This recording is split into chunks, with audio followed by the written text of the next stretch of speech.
여름철 건강, 발음이 이거 복병을 만났다. 여름철 건강 관리. 네.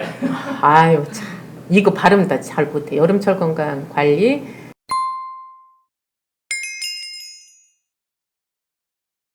안녕하세요. 한의사 박경숙입니다. 지구 온난화가 가속화되면서 우리나라의 기후에도 많은 변화가 일고 있는데요. 우리가 지내기 좋은 봄, 가을은 점차 짧아지고 여름, 겨울은 점점 길어지면서 아열대 기후의 특징을 가져오고 있습니다. 예전 같으면 8월 15일쯤이 지나면 이제 말복이 지나는 거죠. 그때쯤이 되면 아침 저녁으로 선선해지고 해수의 온도도 갑자기 뚝 떨어져서 바닷물에 들어간다든지 이런 것들이 굉장히 힘들었어요. 그런데 최근 몇 년의 변화를 보면 8월 말까지 또는 9월이나 10월 초까지도 한낮의 무더위가 극성을 부리는 그런 경우들이 많이 생기고 있습니다. 자, 이런 환경의 변화와 함께 올해는 또 늦은 장마가 찾아왔습니다. 한 36년 만에 이렇게 장마가 늦게 시작되었다고 하는데요.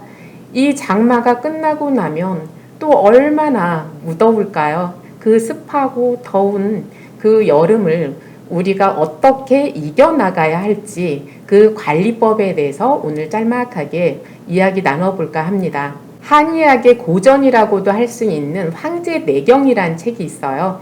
그 황제내경에서는 여름철에는 아침에 일찍 일어나고 저녁에 늦게 잠드는 것이 자연에 순응하는 삶이다. 이렇게 이야기를 하고 있어요. 그렇지 않아도 밤 늦게 주무시는 분들, 밤에 늦게 자라고?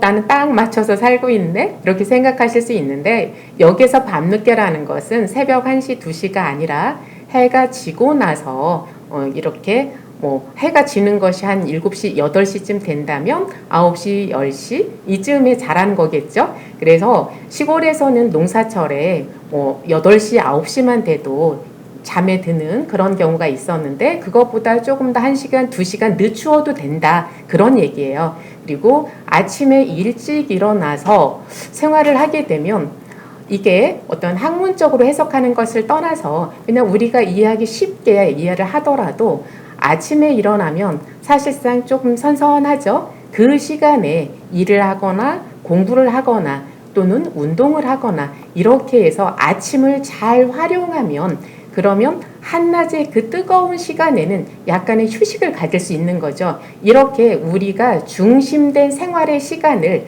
아침 일찍, 그러니까 새벽이나 아침 또는 저녁 때 좀 선선해진 시간, 이 시간을 잘 활용하는 것이 자연에 순응해서 사는 삶이다.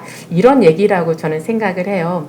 그런데 우리는 이렇게 여름이든 겨울이든 봄이든 가을이든 계절에 상관없이 일정한 패턴대로 그냥 살던 대로 살아가는 경우가 많죠. 이렇게 여름이나 겨울이나 늘 똑같이 살아갈 수 있게 만든 그것 중에 하나가 저는 냉난방기라고 생각을 해요.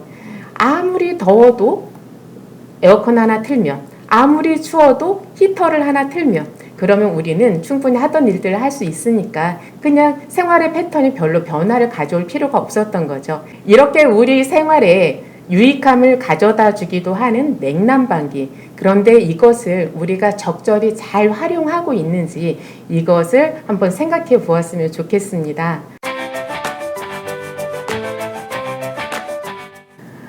우리의 몸은 여름철이 되면 우리 몸이 뜨거워지는 것을 막기 위해서 그 열을 발산하려고 해요. 그러니까 열을 밖으로 내보내려고 하는 거죠. 그래서 우리 체온은 항상 일정하게 유지되지만 우리 몸에 있는 그 열들을 바깥 표피 쪽으로, 피부 쪽으로 밀어내요. 그러다 보면 몸 안은 굉장히 차가워지는 거죠. 차가워진다고 해서 많은 변화가 있는 것이 아니라 우리 몸은 0.1도, 0.2도 또는 0.5도만 달라져도 그 변화가 굉장히 몸 자체에서는 크게 느끼게 되어 있는 거예요. 그래서 여름철에는 열이 밖으로 몰리면서 안은 좀 차가워지는 그런 상황이 있다는 것을 기본적으로 전제하고 들어가야 여름철 건강관리법이 나오는 거예요.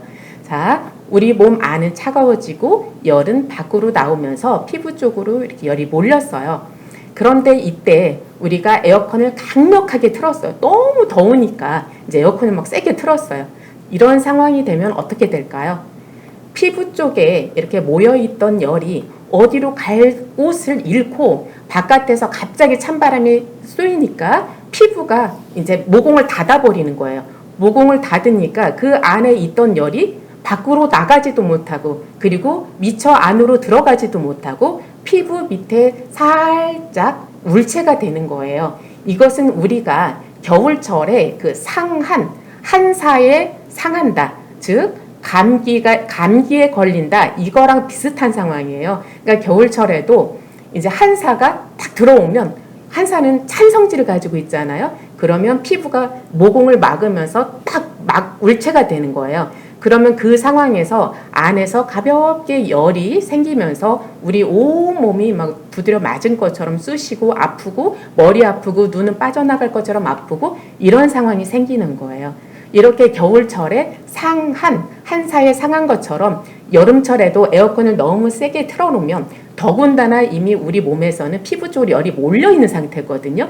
그런데 그 열이 빠져나갈 틈을 주지 않고 피부를 막아버리니까 그 열이 피부 안에서 울체가 되면서 이렇게 한사에 상한 것처럼 막 머리가 지끈지끈 아프다든지 몸이 여기저기 쑤시고 아프다든지 기운이 없다든지 이런 이제 상태가 되는 거예요. 이것을 소위 냉방병이다. 이렇게도 표현을 하는 거죠. 자, 그래서 우리 몸에는 이 체온의 항상성 이것을 생각해야 되는데요. 감기를 언제 잘 걸리죠? 감기는 환절기, 즉 봄에서 여름 갈 때 또는 여름에서 가을, 가을에서 겨울, 겨울에서 봄 이렇게 계절이 바뀔 무렵에 감기에 잘 걸려. 이 얘기는 무슨 소리냐면 우리 몸이라는 것은 항상 나를 지키기 위해서 항상성을 유지하려고 하는 쪽으로 가게 되어 있어요. 그런데 계절의 변화가 일어나면 그 변화에 적응하는 데 있어서도 많은 에너지를 소모하게 되어 있어요. 그래서 평소에 좀 건강하고 에너지가 넘쳐났던 분들은 계절이 변화를 하더라도 거기에 적응을 잘 할 수 있는데 그런데 평소에 에너지가 좀 부족하고 몸이 약했던 분들은 그 계절의 변화에 에너지를 사용을 해야 되니까 부족한 에너지를 빼서 거기에 사용을 해야 되잖아요. 그러다 보니까 내가 이제 감기 바이러스라든지 어떤 그 사기가 들어왔을 때 내 몸이 계절의 변화에 잘 적응하지 못해서 막 힘들어하는 그 중에 사기가 들어오면 그것에 이제 굴복을 하게 되고 그래서 몸이 이제 감기에 걸렸다 아니면 이런저런 감염이 걸린다 이렇게 아프게 되는 거죠. 자, 이것처럼 우리 몸은 항상 체온의 항상성, 체온을 일정하게 유지를 해야 되는데 여름철에 냉방기를 많이 쐈어요. 그러면 냉방기가 있는 상태에서는 몸이 차고 냉방기가 없는 바깥에 나가면 몸이 이제 더워지고 자, 이 변화가 일정 정도 그냥 좀 작은 폭에서 움직이면 그래도 변화에 적응을 할 만한데 바깥의 기온은 33도, 34도 또는 30도 이렇게 높은데 안에 들어오면 막 성질도 급하고 들어오자마자 냉방기를 19도로 놓는 분들 있죠. 저는 그런 분들만 보면 기절할 것 같아요. 밥을 드실 때도 보면은 이만큼을 막 먹고 그리고 나서는 막 또 이제 배가 불러 죽겠다고 막 그런 분들이 있죠. 먹었을 때는 막 힘있다가 좀 이제 지나면 배불러서 죽겠고 또 소화가 되고 나면 배고파서 죽겠고 막 이런 것처럼 사람들이 급격하게 많이 먹고 배고프고 또 이런 것처럼 이 냉방기 사용에 있어서도 막 더운 데 있다가 들어오면 급격하게 막 시원하게 하려고 하고 이런 것들도 어떻게 보면 성격인 것 같아요. 그런데 생각을 해보시면 자, 우리의 그냥 느낌대로 기분대로만 하지 마시고 조금만 더 생각을 해보셨으면 좋겠어요. 바깥에서는 35도의 그 환경에 노출되어 있다가 갑자기 19도를 켰어요. 그러면 몇 도죠? 16도의 차이가 나는 거예요. 그 큰 온도의 변화에 우리 몸은 제대로 적응하기 힘든 거예요. 적응한다 하더라도 정말 너무너무 힘들게 쓸데없는 에너지를 쓰게 되어 있는 거죠. 왜냐하면 체온이 급격하게 떨어지면 나는 이제 위험한 지경에 되니까 그것을 급격하게 떨어지지 않게 하기 위해서 내 몸에는 막 치열하게 싸움을 해야 되는 거예요. 자, 그래서 체온의 체온이 아니라 이 온도의 변화를 그렇다면 몇 도 정도를 유지하는 것이 좋을까? 이것은 5도 안팎 정도로 유지하는 게 좋으세요. 그래서 바깥에가 30도다. 그러면 실내에서는 한 25도 정도를 유지하는 게 좋겠고요. 바깥의 온도가 30도를 상회한다, 넘어간다 싶으면 26도, 27도 이 정도를 유지하는 게 좋다고 생각을 합니다. 제가 항암하시거나 아니면 몸이 많이 약하신 분들한테 늘 드리는 말씀이 있어요. 그 차에 타더라도 그 차에서 이제 에어컨을 틀잖아요. 그런데 26도 미만으로 내리지 말자. 이런 말씀을 많이 드려요. 그래서 몸이 많이 건강하고 열이 더 많은 사람들은 이제 조금 아래로 24도, 25도까지 내린다 하더라도 몸이 약하신 분들은 특별히 더 26도, 27도 이 정도에서 유지했으면 좋겠다. 이런 말씀을 드려요. 그리고 에어컨을 지속적으로 쐬다 보면 이제 우리가 땀을 흘릴 일이 없잖아요. 근데 아까도 말씀드렸던 것처럼 여름철에는 속이 차고 열이 살짝 피부 쪽으로 몰려 있다고 그랬어요. 그 열을 한 번씩 발산을 시켜주는 게 좋거든요. 그래서 실내에서만 계속 있지 마시고 중간중간 바깥에 한번 나가서 이 땀이 살짝 날 수 있도록 이렇게 몸에 그 모공을 열어주는 그런 시간들이 필요하고요. 그리고 에어컨을 사용할 때 또 하나 주의할 점은 에어컨이 이렇게 바람을 차게 공기만 차게 하는 것이 아니라 습도를 날려버리는 그런 효과도 있어요. 물론 요즘처럼 장마가 기승을 부리는 시기에는 뭐 너무 습하고 눅눅하고 이러니까 습을 날리는 것이 오히려 우리한테 도움을 주겠죠. 그런데 이제 이 장마가 지나고 그냥 뜨거운 떼역변만 지속되는 그런 여름에는 이제 에어컨을 계속 틀어놓다 보면 실내의 습도가 너무 낮아지는 경우가 있어요. 그래서 우리의 몸이 그런 온도의 급격한 변화에 적응을 못해서 손실을 입는 그런 경우도 있지만 이제 코라든지 눈이라든지 이 점막 부위에 이런 수분들이 마르면서 점막 부위가 마르면 이제 바이러스라든지 어떤 세균들이 들어왔을 때 그것에 저항할 수 있는 그런 면역력이 떨어지게 되어 있거든요.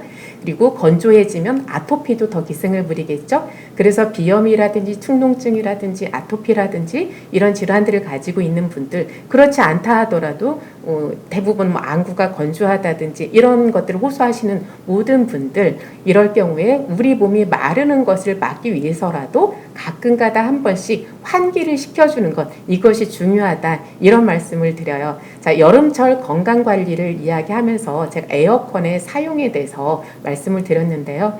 이 외에도 자, 운동은 어떻게 해야 될까? 여기에 대해서 조금만 더 생각을 해볼게요. 여름철에도 우리가 가만히 있는 것보다는 운동을 조금이라도 하는 것이 이렇게 혈액순환도 잘 되고 건강을 유지하는 데 도움이 되겠죠? 그런데 그냥 가만히 있어도 땀이 나고 힘든데 어떻게 운동을 할까? 이런 생각들 하실 거예요. 어떤 분들은 땀을 많이 흘리고 나면 체중이 푹 줄어드니까 막 살 빠졌다고 이제 이러면서 좋아하시는 분도 있어요. 그런 분들이라면 여름철에 운동하시면 살 많이 빠지게요? 근데 그렇던가요? 사실은 그렇지 않아요. 우리가 땀을 많이 낸다는 것은 수분이 빠져나가면서 수분과 함께 다른 우리의 체액을 구성하고 있는 그런 미네랄 성분들도 같이 빠져나가는 거예요. 그래서 땀을 과도하게 흘렸을 때에는 우리 몸의 진액이 손상을 당하고 그와 함께 이 미네랄들이 빠져나가면서 그 전해질의 농도가 깨져서 그러면서 우리가 막 미식거리다든지 어지럽다든지 이런 현상이 초래될 수도 있어요. 그래서 땀을 과하게 흘리면서 운동을 하는 것은 건강에 해로울 수 있고요. 오히려 땀은 항상 그냥 살짝 나는 정도, 이건 여름철이든 겨울철이든 마찬가지예요. 이렇게 촉촉하게 피부를 열어줘서 그냥 울체된 열이 밖으로 빠져나갈 수 있을 정도, 그 정도까지만 운동을 하면 돼요. 그래서 시간으로 말한다면 아침 이른 시간 또는 저녁 시간, 이 시간에 운동을 하면 좋겠고요. 그리고 만약에 이제 낮에 틈틈이 운동을 한다면 이제 에어컨을 켜고 운동을 하더라도 그 상황에서도 에어컨을 너무 온도를 내려놓는 것이 아니라 이제 적당한 온도에 해놓고 우리가 운동을 하면 땀이 조금 날 수 있는 정도, 이 정도까지 하는 게 좋아요. 자, 그렇다면 이 땀을 내는 것이 사우나에 가서 나는 땀, 그리고 더워서 그냥 흘리는 땀, 이거하고 우리가 운동을 해서 흘리는 땀, 이거의 차이점은 어디에 있을까요? 운동을 하면 밖에 있는 열만 발산시키는 것이 아니라, 그러니까 운동을 해서 땀을 내면 피부에 있는 열만 발산을 시키기 위해서 땀이 나는 것이 아니라 몸을 전체적으로 덮여주는 그런 효능이 있는 거예요.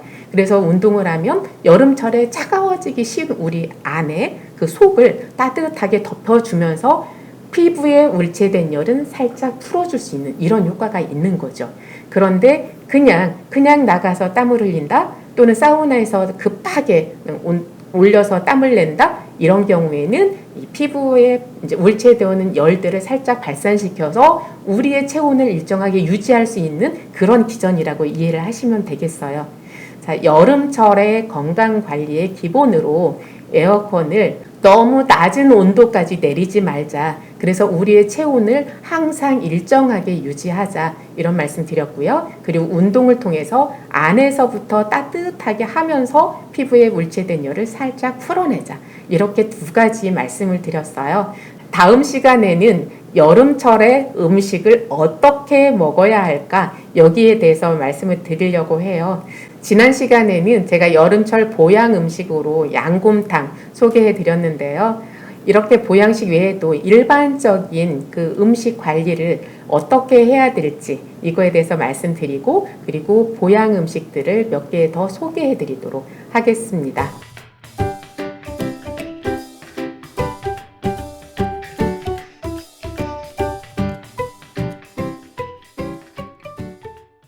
이렇게 우리 생활에 유익함을 가져다 주기도 하는 냉방기와 냉난방기